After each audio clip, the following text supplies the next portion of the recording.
Hello and welcome to Future Procurement. My name is Robert Freeman, and today we are super happy to talk to Simon Eagle from United Kingdom. Hello, Simon. Hello, Robert. Simon is a partner at CAMELOT Management Consultants, and we have got in touch with you, Simon, on LinkedIn when I have read and seen some of your materials about demand-driven supply chain. So I was really excited. So today I believe that it will be a general topic of our podcast, right? Yep.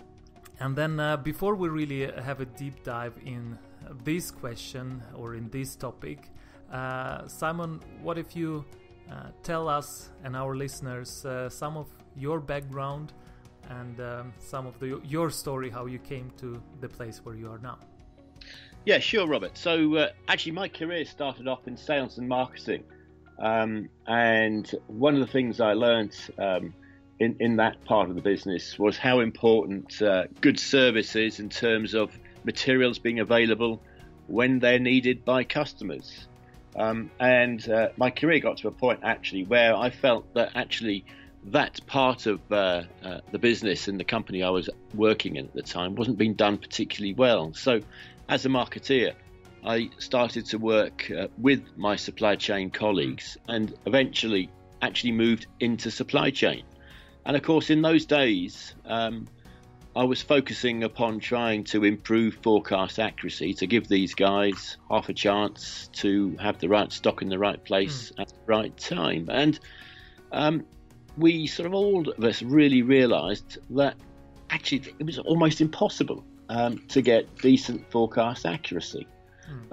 Anyway, one thing led to another, and I came across something called the Demand-Driven Institute. And the Demand-Driven Institute are an organisation that are now out there on the internet and providing lots of educational materials on how supply chains can be run and managed without the need for high levels of forecast accuracy. So I was absolutely fascinated by this and learned a great deal about it, and then eventually learned so much about it that they asked me to come on board and do their training courses, and I've ended up now as one of their instructors. So I'm a demand-driven planner instructor and a demand-driven leader instructor, and I work for CAMELOT Management Consultants, and CAMELOT Management Consultants are a German-based consultancy. One of their areas of focus, and by the way, they only work in the supply chain space, one of their areas of focus is on delivering demand-driven supply chain management to companies.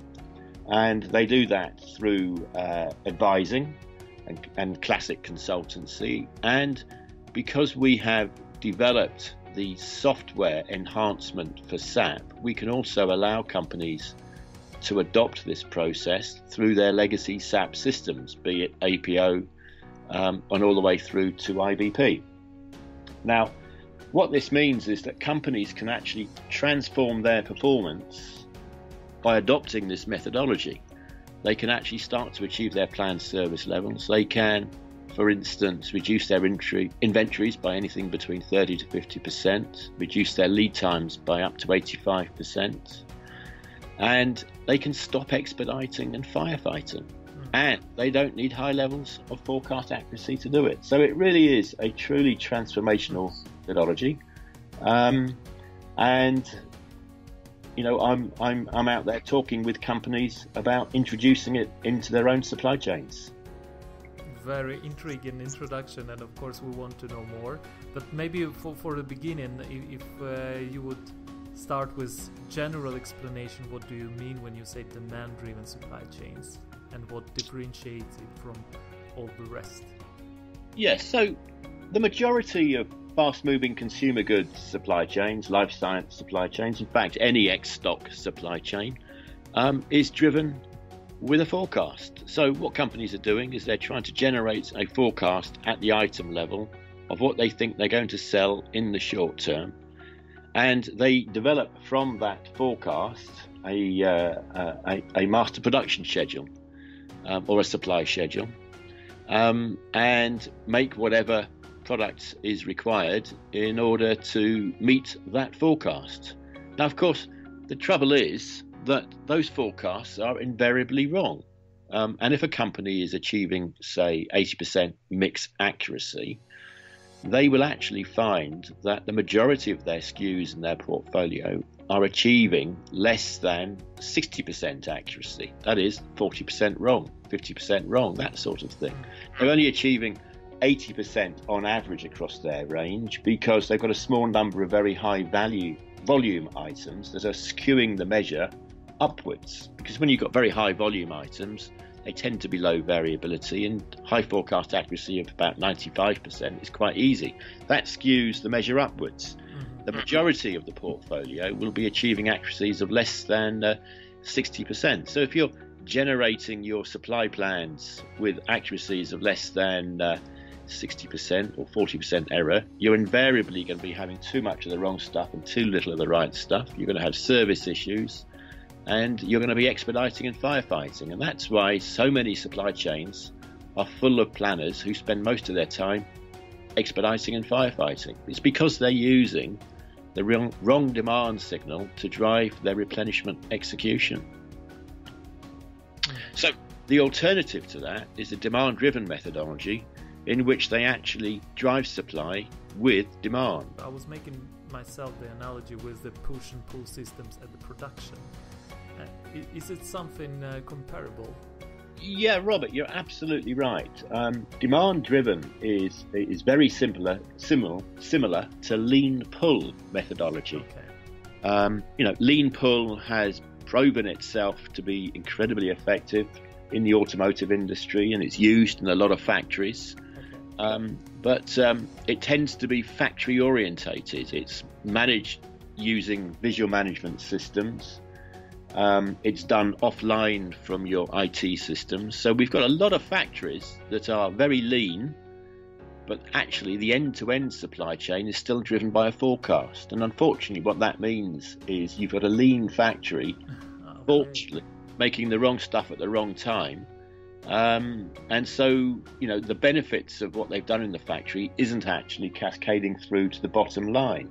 So what demand-driven is, it is enabling companies to use pull replenishment right across their end-to-end supply chain using their IT systems. Now that means they can get end-to-end pull. Now, if you go end-to-end pull, you can achieve, you can meet basically your base demand and your base demand variability without any intervention.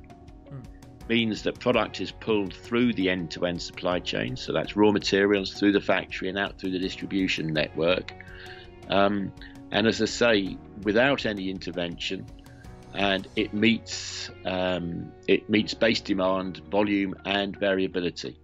Now, of course, not all demand is within the base parameters. Every now and again, there are going to be major events, such as perhaps a TV campaign, such as, for instance, an enormous promotion that's out of the ordinary. That is where the supply chain planners now focus their efforts. They are, of course, doing sales and operations planning. They are, of course, focusing upon inventory target calibration. And they are focusing upon event management with their customers and commercial colleagues. So we're not saying we don't need planners, we just need planners to do a far more value-add job. Yeah. But going back to your original point, yes, it's very similar to lean pull. The difference is that it can now be done through your IT systems or your ERP systems. And because we're focusing upon ensuring that our inventory targets through the supply chain are calibrated correctly, we can manage a far more volatile demand pattern than hitherto people have expected lean to be able to cope with. A lot of people think lean is just for stable demand.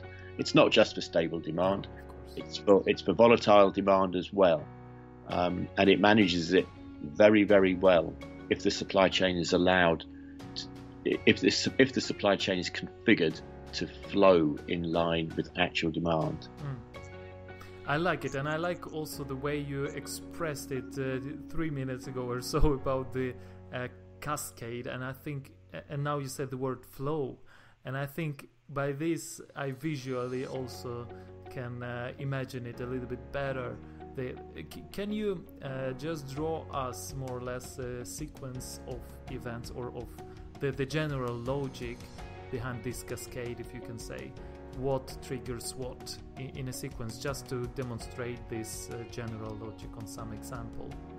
Yeah, sure. So in a standard fast-moving consumer goods supply chain, what you're doing is you're setting up inventory targets for each of your raw materials. You're setting up inventory targets for your finished goods in your warehouse or warehouses, and you're probably setting inventory target up for your work in progress, perhaps somewhere within the factory at a disaggregation point between where bulk product disaggregates into lots of finished goods. So you're setting up inventory targets. Now those inventory targets are made up of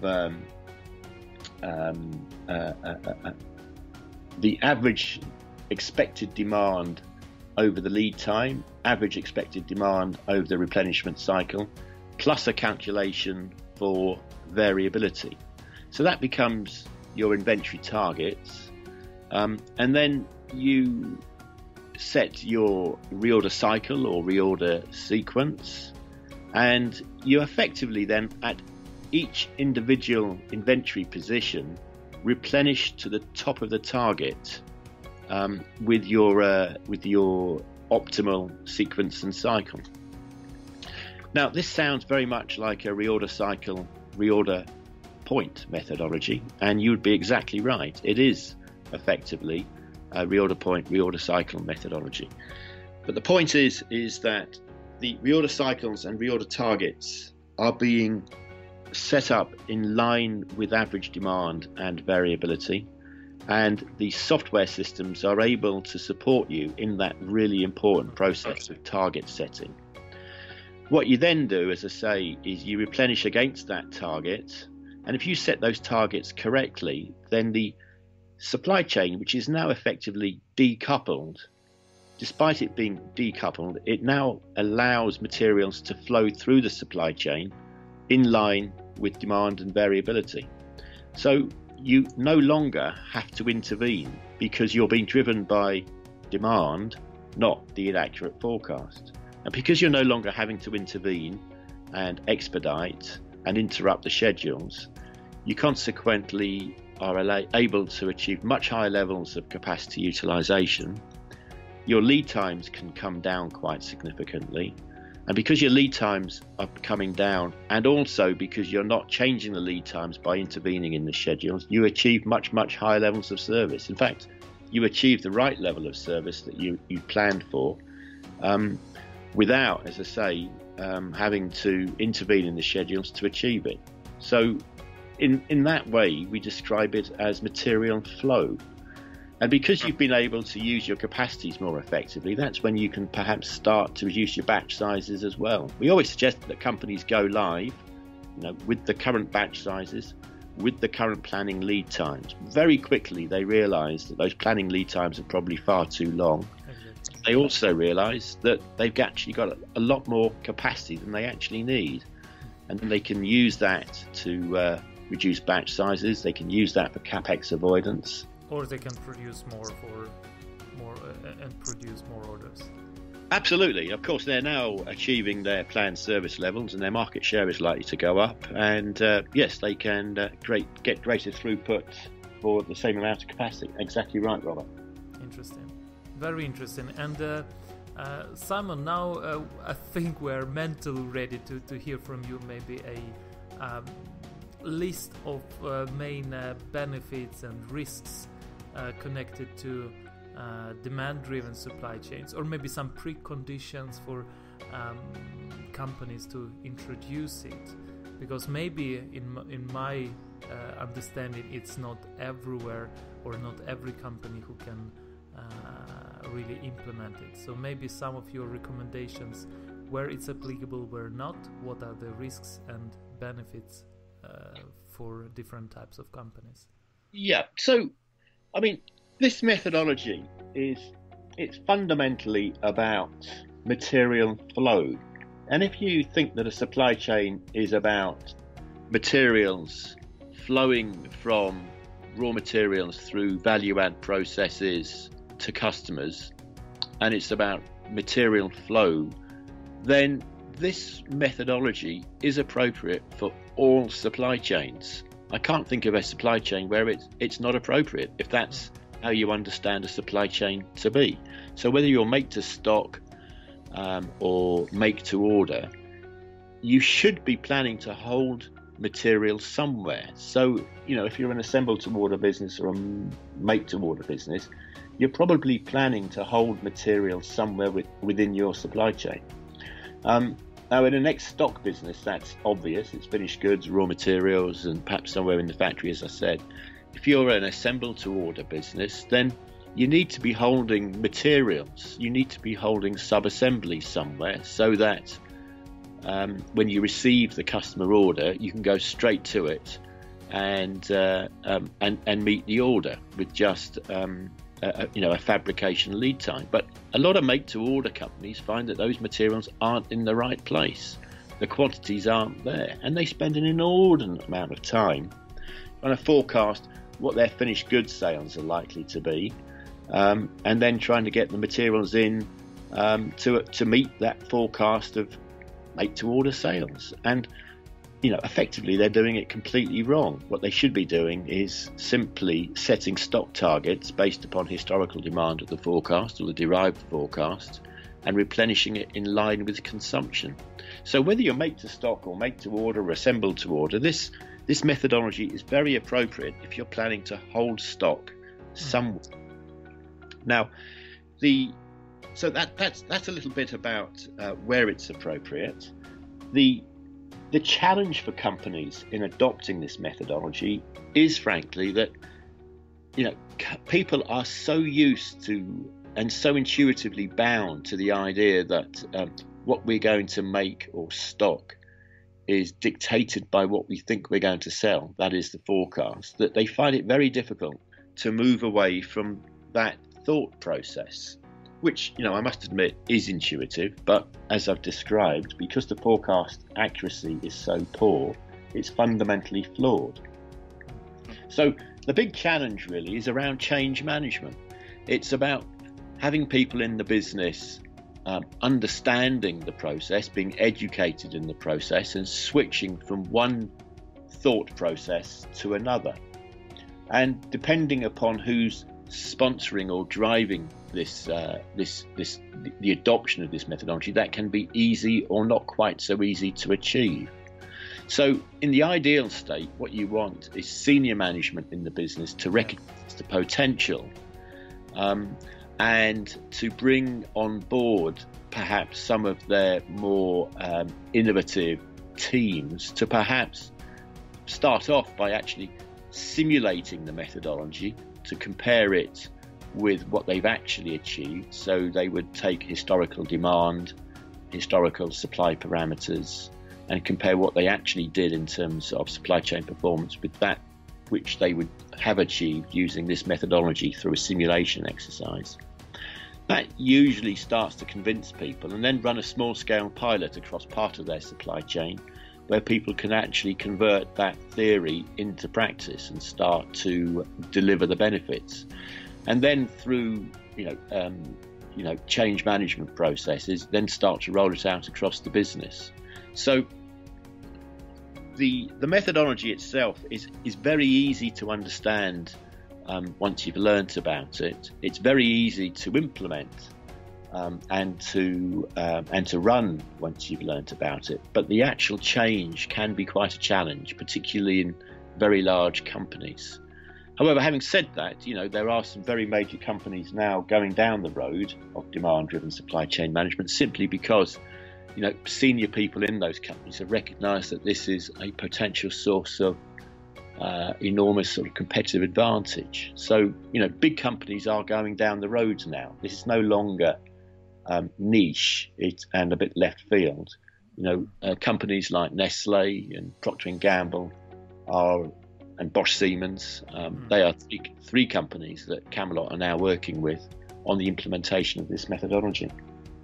Very interesting, and especially I want to emphasize to our listeners and also to myself the really interesting words that you, Simon, have mentioned. It's about change management, and actually it is whatever you want to implement in your organization, in your company, it should go through this change management process with all its pros and cons, with all the conflicts, and as you mentioned first, maybe trying on some pilots on some small scales to have some first successes or fast successes, to have some failures in a smaller scale as well if you fail, and then take some learnings out of it, to have support from higher management, or maybe it could go from the higher management as an initiative and go top down, and then it's all these things connected to change management are super important, implementing whatever new initiative that you have. And of course it's kind of universal rule or universal practice for any area where you want to implement some innovation or some new practice. So it's very good also that you mentioned it, Simon. I was going to say, no, you're absolutely right. I mean, you can't underestimate that this is quite a large change in the way the company is operating. It will bring huge performance benefits.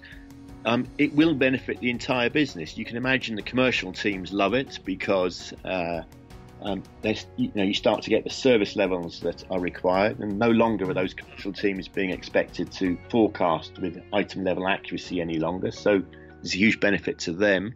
There's huge benefits, of course, for finance in terms of cash flow. There's huge benefits for procurement in terms of stability of demand patterns upon suppliers. So suppliers end up becoming a lot more stable, a lot more low cost, and of course, as a buyer, you can start to reduce your suppliers' lead times and perhaps even your acquisition prices as a consequence, because you're no longer chopping and changing your supply schedules. And of course, the people in the factories love it because now they can focus upon efficiency and continuous improvement without having to chop and change the schedules at the moment's notice. So everybody starts to benefit. In some companies, actually, the biggest difficulty is actually convincing people in supply chain that this is an effective methodology, because they're the guys and girls who have been so used to operating the forecast push methodology. So they can be possibly a source of more resistance than anybody else. And of course, in the beginning, it will not run 100% smooth and nice. So whatever small mistakes will happen, they will say, "I told you." So for sure, you will have some people like this, and that sort of thing, of course, can happen. And so, active change management is really important. One of the other major sources of barrier to this methodology has in the past been the fact that you couldn't actually implement it through legacy MRP AP systems. I mean, they're just not set up to do it. So if you wanted to go down this road, you had to use sort of offline spreadsheets, which were then linked into your ERP systems. And of course, that's not really sustainable for a global complex supply chain. But the other big change has been that you can now implement this methodology using very robust, very high functionality rich software. And if you've got SAP, then you can actually implement it through SAP using a SAP enhancement. So the IT barrier, if you like, is no longer there. It's something that you can do without putting your company at risk using lots and lots of spreadsheets or having to ask for an additional piece of software. So that barrier has also now disappeared. I think it's extremely important that you support also this with integrating it into, for example, SAP.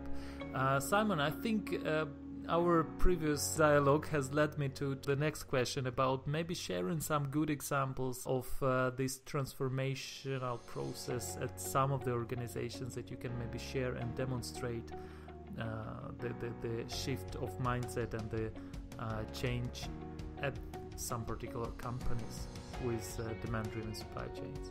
Yeah, so I've mentioned 3 of the companies that we're working with at the moment. Procter & Gamble, where we ran simulations across 3 regions, United States, Europe, and Asia, to prove the conceptual validity of the methodology. And those simulations were done in 3 regions as part of that change management process, because we didn't want anybody to say, well, it might work for them, but it wouldn't work here. So we run those 3 simulations. They've all demonstrated the benefits of this methodology to a company that, such as Procter & Gamble, who are, generally regarded as one of the greatest sort of implementers of supply chain management processes. So they've gone down that road, and they are now in the process of implementing it across one of those regions as part of that pilot, and the sort of benefits that I was describing are starting to come through. Nestle is another company, as I say. Bosch Siemens is another one, and what I would recommend to your listeners to do is perhaps to go on to the Demand Driven Institute website, because they've got an entire page dedicated to case studies. And those case studies are categorized into various business segments. So there's CPG, there's life science, there's make to order, there's fabrication, there's discrete. So there's lots of different industries represented there, and all the benefits that have accrued to the companies in those particular segments. So for those of you who are listening to this and you would like to see publicly shared case studies, that's the place to go to look at companies that have gone down this road, and to see the benefits that they've achieved. No, I think it's fantastic, and also from, as you say, from different industries, from different type of activity, economical activity, let's say. It's great to have something for inspiration or something to see that it really works. So I think I will be very happy to share the link. Please send it to me, and I will attach it to the show notes. So for dear listeners, go to the show notes and check these cases. Great, but then Simon, coming closer now to the end of our conversation, maybe you have some practical advice for our listeners, what they can do here and now to use some of the logic from demand-driven supply chains, or maybe to learn more about it, or maybe to start already implementing it in their organizations. Yes, I mean, my advice for people who are first hearing about this methodology at this interview would be to go to the Demand Driven Institute website and have a look at all the materials there. I would suggest that they perhaps go on one of the Demand Driven Institute 2-day courses. Demand Driven Planner is an excellent introduction to this methodology. I would also suggest that you go on to the CAMELOT website, where we have a web page dedicated to this methodology called Your Journey to the Demand-Driven Adaptive Enterprise, because there it describes not only the methodology but also the journey that companies can take towards adopting this process, through the change management processes, through the early simulations and pilots, and then implementation rollouts. And it also touches on where you can take the demand-driven methodology in the longer term, because at the moment, companies are adopting this process internally, but eventually it's inevitable that companies are going to start thinking that they can use this methodology to support replenishment to customers, and perhaps even replenishment into themselves from their suppliers. So the demand-driven methodology can also be adopted across the extended supply chain to support collaborative processes, to support VMI processes. I mean, it won't be right for all companies, but there will be some companies where that becomes perhaps a source of competitive advantage for them and their customers and their suppliers. And with the advent of software as a service systems these days, the sharing of the relevant data across the boundaries of companies is now easier than it's ever been. We're not talking about shuffling spreadsheets between companies. We're now talking about shared demand-driven functionality in the cloud. So that's where this methodology can eventually go to. And I would suggest to companies that there's possibly two reasons for going down this road. One is because perhaps you want to achieve competitive advantage in terms of performance. A second reason actually is that the quality of life for everybody in that supply chain will improve, because everybody will stop doing expediting and firefighting and start doing much more value-add activities. But the other reason for perhaps going down the road sooner rather than later is, frankly, you don't want to be left behind, because when your competitors have become demand-driven, you will be at something of a competitive disadvantage. And although it's probably fair to say the demand-driven methodology adoption, we're still in the early stages. We're certainly out of the pioneers and we're certainly out of the innovators, and I think we're probably just about into the early adopters. And I don't think the early adoption stage is going to last too long. I think we'll be soon the early majority. So give it a go. Go down to the Demand Driven Institute website, have a look, and you'll see there companies that are already doing it. And then, of course, get in touch with a consultancy, perhaps, that can support you in the adoption of this methodology. And clearly, I would suggest that the first people you ring are CAMELOT management consultants.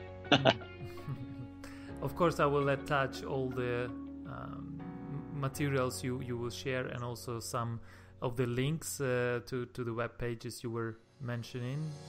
We will make sure that we will share it in the show notes, and of course I will also share your LinkedIn profile contact.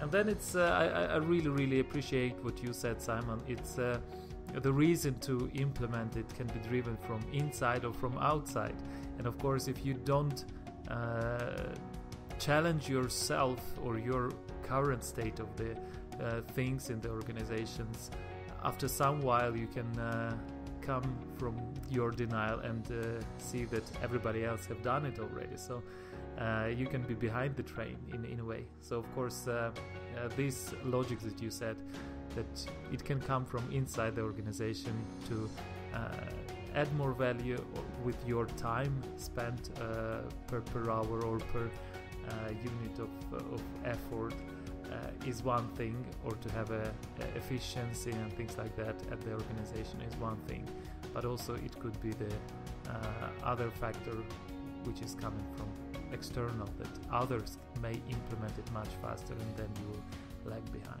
the competition. Yes, that's right. And I think my final word of advice for people who are working for companies that are now interested in this process is to try to get a coalition of people within your business interested in this methodology and supportive of it.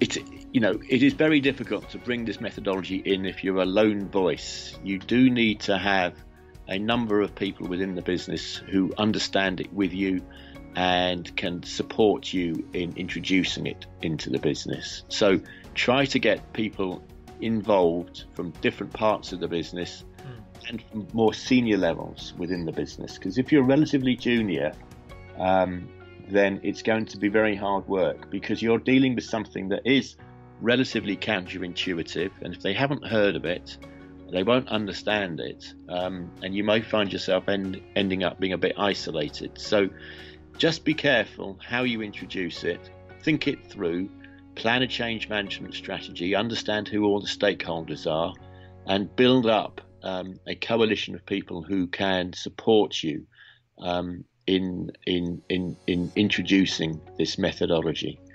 That just really rolls back to this idea of change management.